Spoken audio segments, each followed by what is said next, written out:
ഇത്രയും നല്ലൊരു സ്വഭാവമുള്ള ഒരു ചെറുപ്പക്കാരനെ ഞാൻ എന്റെ ജീവിതത്തിൽ കണ്ടിട്ടില്ല.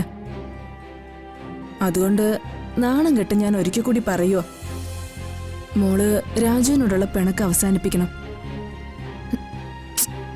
അമ്മയ്ക്ക് ഇതല്ലാതെ വേറെ ഒന്നും പറയാനില്ലേ? എനിക്ക് ഈ കാര്യത്തിൽ ഒരു പരിഹാരം കണ്ടെത്തിയേ പറ്റൂ. മക്കള് സന്തോഷത്തോടെ ജീവിക്കുന്ന കാണാനാ ഞാൻ ഇങ്ങോട്ട് വന്നേ. അല്ലാതെ നിന്റെ വിഷമവും നിന്റെ ഭർത്താവിനോടുള്ള പിണക്കം കാണാനൊന്നുമല്ല. മകളും അച്ഛനും തമ്മിലുള്ള പിണക്കം ഒരു വശത്ത്, ഇതെല്ലാം കണ്ട് പിരിമുറുകി ജീവിക്കാനൊന്നും എന്നെ കൊണ്ട് വയ്യ. അതുകൊണ്ട് എന്റെ മോള് രാജുവിനോടുള്ള തെറ്റിദ്ധാരണ മാറ്റണം. ശരിയമ്മേ. മോൾ ഇക്കാര്യത്തിലൊക്കെ എത്ര ഭാഗ്യവതിയാ.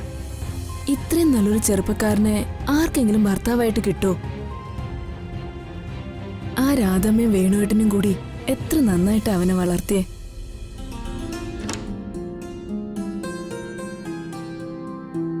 ആ പറഞ്ഞു തീർന്നില്ലല്ലോ, വന്നല്ലോ നിന്റെ ഭർത്താവ് സാറ്. എന്നെ കുറിച്ചായിരുന്നോ ഇവിടെ സംസാരം? അതെ, നിന്നെ കുറിച്ച് തന്നെയാ.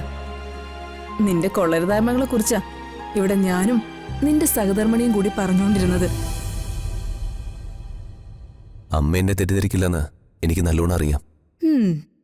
നിന്റെ ഭാര്യ നിന്നെ തെറ്റിദ്ധരിച്ചിട്ടൊന്നുമില്ല. ചില പിണക്കങ്ങള് സ്നേഹക്കൂടുതലിന്റെ, അത് നീ തിരിച്ചറിയണം. ഞാൻ അതൊക്കെ തിരിച്ചറിയുന്നുണ്ടമ്മേ. എന്റെ ഋതുവിനെ ഞാൻ ചതിച്ചിട്ടില്ല. എന്റെ മനസാക്ഷി എനിക്കല്ലേ അറിയൂ. അതുകൊണ്ട് എനിക്കൊരു ടെൻഷനുമില്ല. മോനെ, ഫ്രൂട്ട്സ് ഇവിടെ ഒത്തിരി ഇരിപ്പുണ്ടല്ലോ, പിന്നെ നിന്നെ വീണ്ടും വാങ്ങിച്ചേ.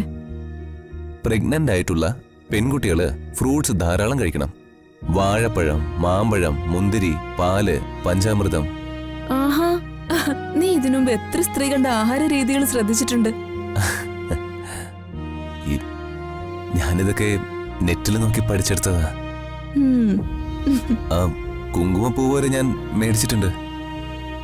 അമ്മ എന്തായാലും ഋതുവിനോട് പറയണം, എന്നോടുള്ള പിണക്കമൊക്കെ ഋതു മാറ്റുവോ മാറ്റാതിരിക്കോ ചെയ്യട്ടെ. പക്ഷേ ഫുഡിന്റെ കാര്യങ്ങളിലൊക്കെ ഞാൻ പറയുന്ന ചില നിബന്ധനകൾ ഋതു പാലിച്ചേ പറ്റൂ. അത് നീ എന്റെ മൂത്തോക്കി പറയുന്ന എന്തിനാ?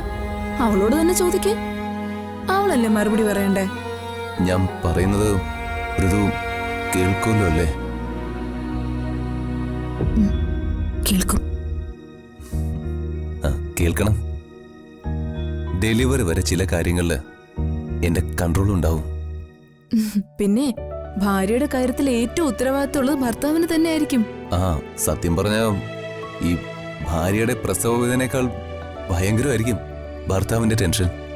ആഹാ, ഇവളെ ഗർഭിണിയാണെന്ന് അറിഞ്ഞു കഴിഞ്ഞപ്പോഴേ നിനക്ക് ഇത്രയും ടെൻഷനോ?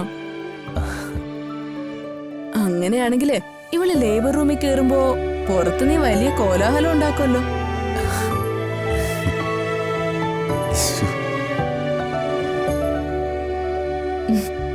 കണ്ടോ മോളെ, ഇങ്ങനെ ഒരു ശുദ്ധഗതിക്കാരനെയാ നീ വെറുതെ സംശയിക്കുന്നത്.